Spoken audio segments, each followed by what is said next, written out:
पुण्यात जाऊया। पुण्यामध्ये कलवड वस्तीतील पाणी साचल्यामुळे रस्ता बंद झालेला आहे। साचलेल्या पाण्यामुळे अनेक गाड्या या बंद पडल्यात, तर घरांमध्ये पाणी गेल्यामुळे मोठं नुकसान झालेलं आहे। तुंबलेल्या पाण्यामुळे पुण्यात नागरिकांचे मोठे हाल बघायला मिळत आहेत। घटनास्थळावरून आढावा घेतला आमचे प्रतिनिधी बालाजी पोद्दार यांनी।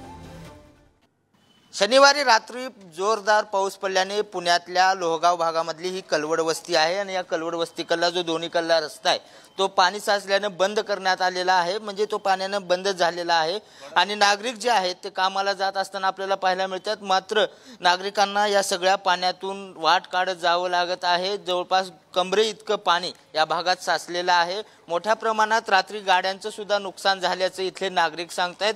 या भागातली जी घरं आहेत त्या घरामध्ये रात्रभर पाणी शिरलं होतं। नागरिकांनी ते पाणी आता काढलेलं आहे। पाऊस थांबलेला आहे। पाऊस थांबलेला असताना देखील एवढ्या मोठ्या प्रमाणात पाणी इथं थांबलेलं आहे।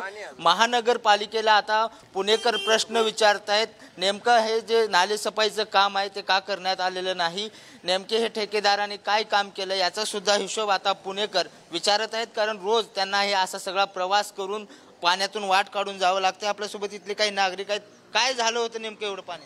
हे काय झाडं अडकली तेव्हा सगळे कचरा अडकून आम्ही रात्री सगळ्या लोकांनी मिळून काढलंय, 20-25 लोकांनी मिळून। किती होतं रात्री पाणी? पाणी जर नळ इतकं पाणी होतं इथं।